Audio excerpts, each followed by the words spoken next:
welcome to you. My name's Dale and this is Dale's Addiction, and this is part 2 of my Q&A. If you'd like to submit questions for Q&As, you can do it two ways. You can follow me here on YouTube by hitting the red subscribe button and clicking the bell notification below so that you are notified when I put up community posts on my page requesting your fabulous questions, and also by following me over on Instagram at Dales_addiction. Okay, let's go. This one is from Nini_D. Hermes does colour so well. Thought of you when checking out the Animon. Is that your vibe? Question mark, question mark.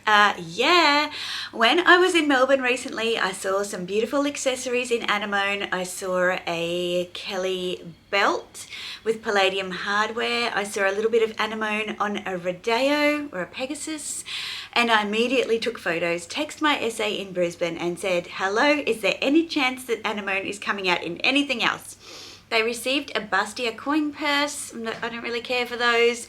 Not much else. A couple of men's ready-to-wear pieces, so t-shirts and things like that. But she did say it's a really important colour for Hermes in the fall. Of course, Animon would be my vibe. Absolutely. Thanks for asking. Samantha.lee04. What attracted you to your husband when you met?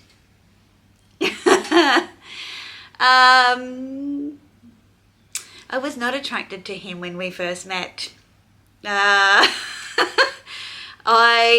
Obviously physically he's handsome, but I didn't go much on his kind of presence. And I think if you ask that question around what attracts me to my husband now is the fact he knows who he is. He is unapologetic about it. He is a man amongst men. He doesn't appear to have any insecurities, but he's not cocky. He's a little bit arrogant, but I like that. I'd prefer someone who knows who they are rather than someone who is constantly needing reassurance. He's generous and caring. He is respectful. He goes up to homeless people on the street and talks to them and makes them feel seen. But he is also somebody I feel absolutely safe with. And if there was ever an altercation or some kind of issue, I know that I would not have to worry about anything but him taking on potentially more than he could handle. And he would hate me saying that because he can handle anything. Just ask him. Jan Morrow. Hi, Jan. Hi Dale, you've always answered every question I have asked, so I just want to say I've learned so much from your channel, but the best lesson is to just be yourself and don't worry about fashion trends because they always come and go. Thank you, Dale. Thank you, Jan. Thank you for saying thank you. It's really nice to be able to remind people to just be who they are. So I appreciate that you take that message from my channel. JW Miller 2986. Hi Dale, what are your current favourite luxury items? Current regrets? Anything you're selling? What are you thinking about adding? In part 1, I talked about what I was selling. My favourite luxury items at the moment. Ooh. I might do a separate video on that one because I think that's a big conversation. So thank you for that question.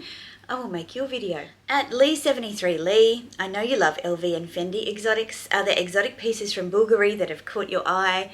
Yes, there is one beautiful medium serpenti top handle that my friend Eileen also has. I will absolutely copy her on that one day. I just want to see if they bring out a clasp that's not full gold because I love the malachite eyes in the serpenti head. So I'm chasing the combination of galusha with hardware that works for me, and that's the hardest thing with Bulgari.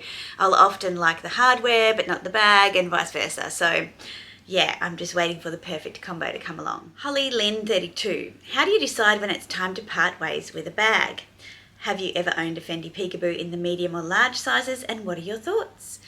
How do I know when it's time to part ways? I have said many times I'm not a sentimental Sally when it comes to most of my luxury items. If I'm sentimental about it, it's for a number of reasons, not just because of where I bought it or who I was with. So when I know is when I have, like for example, I talked about my mini Fendi baguette in silver. I just know that every time I pick up a silver bag, I prefer the silhouette of the peekaboo. It's more fun, it's more versatile for me in that colorway. It's unexpected because the peekaboo is a classic bag, but in this metallic colorway, I like the contrast of that. A mini baguette in a metallic colorway, not exactly groundbreaking. A mini baguette is a fun little bag. And so I think I like the juxtaposition of the classic bag in the fun finish. So after making that decision many, many times, I know that I could let go of that bag with no regrets.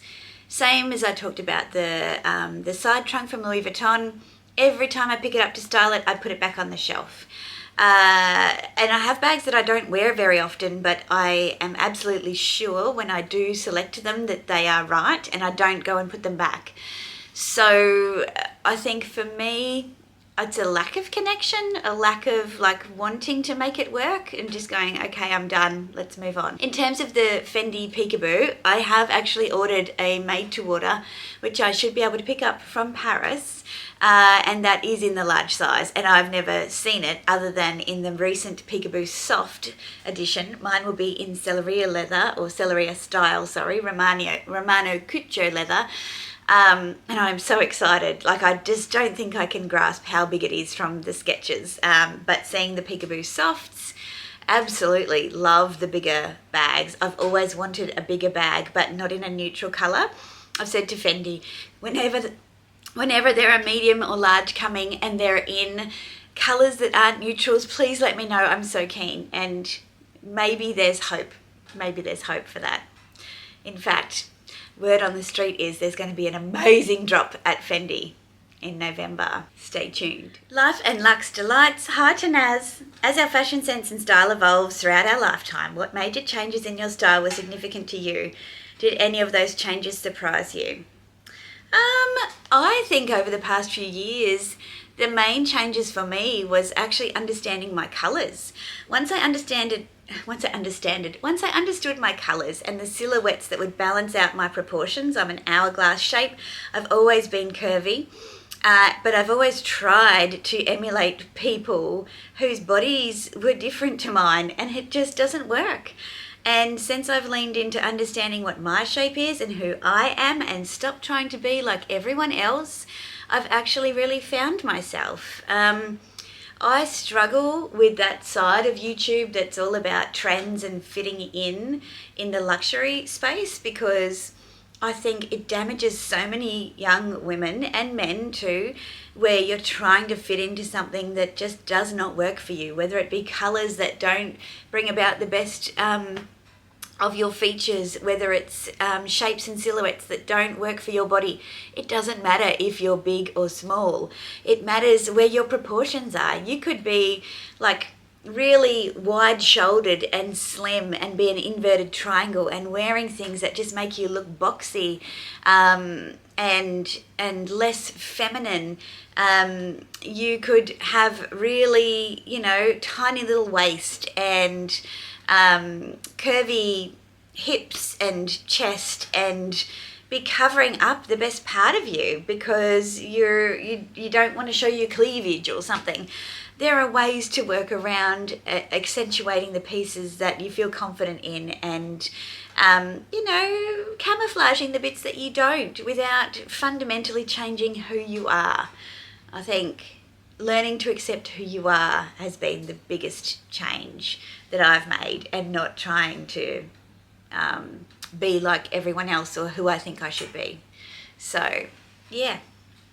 There you go, that got deep and meaningful.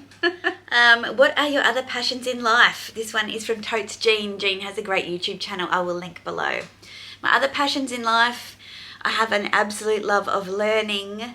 Jean, I love to learn new things. I love to, I'm very motivated by aesthetics, so I love things to be pretty, but I love things to be undone in all elements of my life. Even in my garden, I like little bits to be overgrown and, sneaking away from the edges and the mystery of vines that just creep along and look a little bit, like they're taking over the place. I love playing in my garden and I love it to look done but undone, you know, taken care of, but not to the extent that you would be too scared to walk through it or let your dogs run around in it.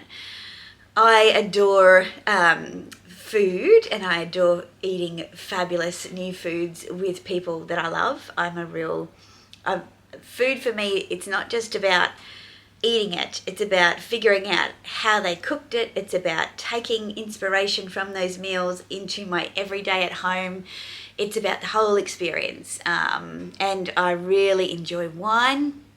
I'm not really a cocktail person, so I do enjoy food and wine pairings. I love to eat with people who have a refined palate, who have a very broad range of flavors, and there are people in my life, and when we go and eat, we make a point of eating things that most people that we know wouldn't be so keen on. And, you know, a full sashimi degustation, for example, with all sorts of odd seafoods is an example of that. To me, it's, you know, I don't like offal and things like that, but I am pretty adventurous in my palate.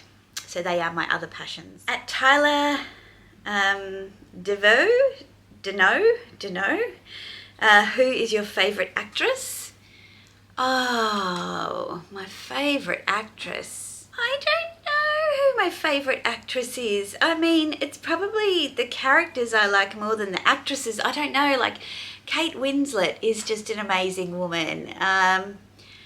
Glenn Close is an amazing woman.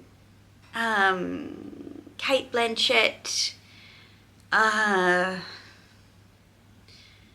the top of my head, like just women who know who they are, that promote other women, that are intelligent. They're not just Barbies, and they're beautiful as well, and they're telling stories that help other people be better and feel better about themselves, and that's what I like. Kaylee Carroll. Hi Kaylee, what are your plans for Halloween? Are you going to be doing more reviews on the runway shows? When you go to Paris, are you going to get another fabulous bag there? What fashion designers, alive or dead, would you want to meet and talk about what inspired them to be in the fashion industry? That is a big long question and very sneaky. I love it, Kaylee.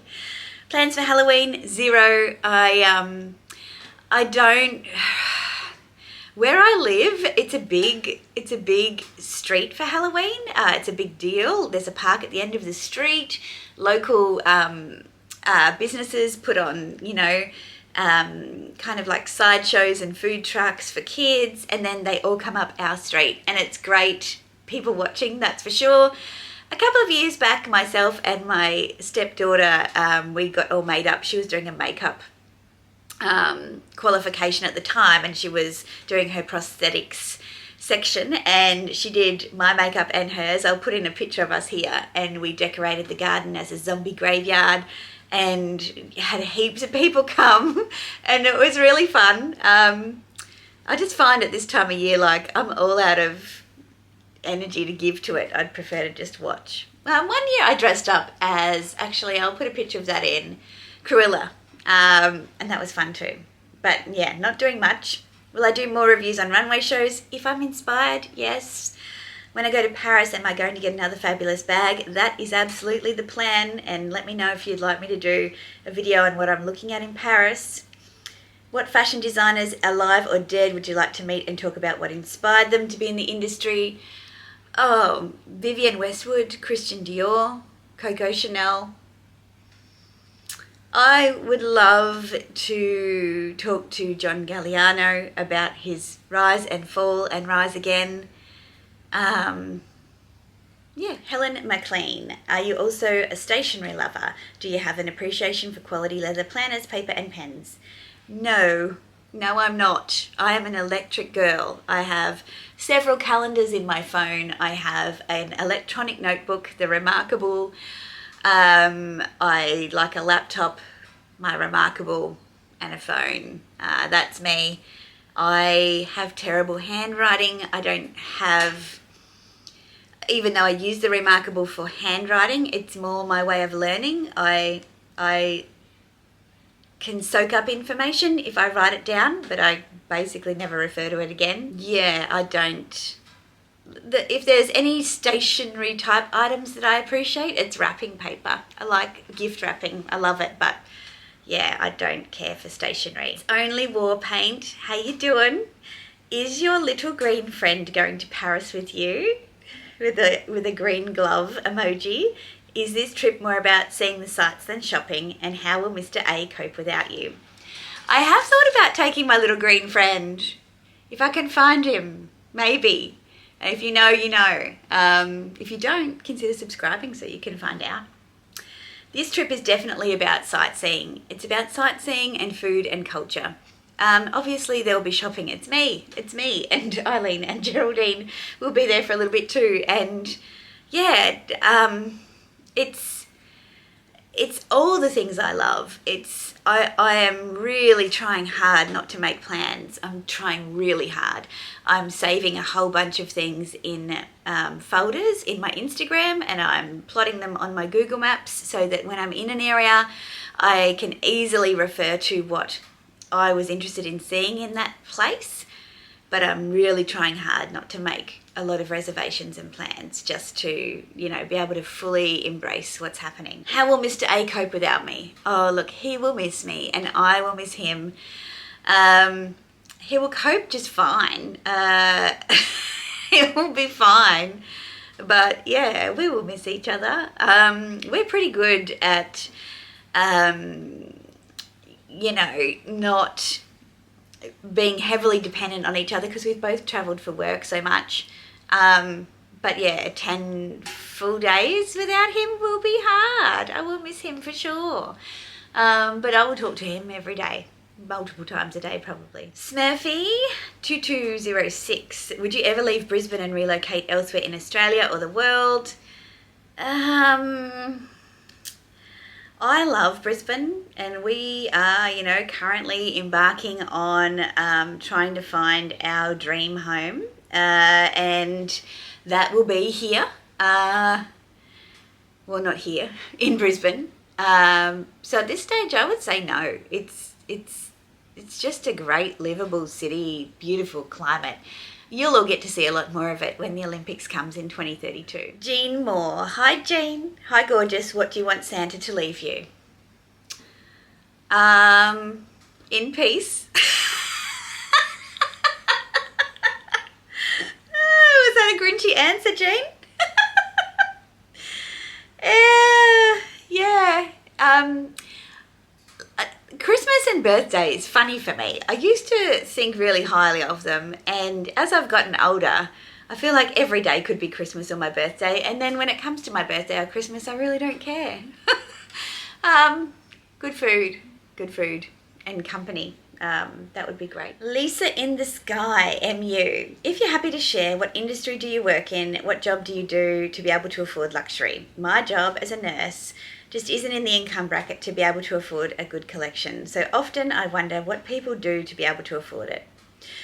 Lisa, great question. And I do feel like YouTube is a place where there's a lot of mystery around what people do and how they afford it. And I do feel like we can be, as luxury YouTubers, a little bit patronising to our audience in skirting around the truth.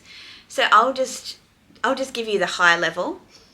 I am almost 44 years old. I am in a double income household. I have no dependent children of my own, but yes, for a period had dependent stepchildren who are all now grown up. I have lived and worked in professional roles in human resources, primarily in regional and remote areas in Australia in the mining industry, which, because it's regional and remote, has the big draw card is money. High salaries, very subsidised living expenses, housing is typically provided, vehicles are provided, you work long hours, you make lots of money, and there's nowhere to spend it.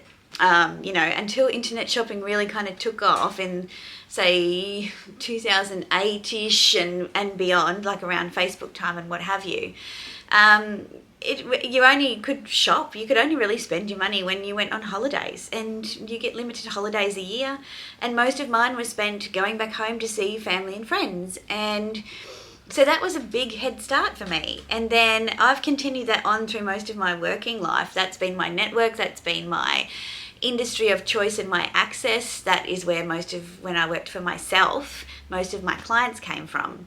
So I guess I went remote. I got a lot of experience that I wouldn't have gotten in a city centre, because the structure of people and culture is much more niche, whereas remote, you have such a broad range of roles and responsibilities. So then you become a master of all trades, not a jack of all trades. You have to be a master of all trades. It gives you a lot of opportunities to then decide where you want to specialise. And if you combine an industry that has transferability across, the world, plus a profession that you can apply anywhere in the world, it's a lethal combination. It gives you a lot of options. You're not stuck anywhere in particular. One thing I never wanted to be was stuck. Like, if I could only work in one industry, in one location, in one region, that wouldn't have given me the options I wanted.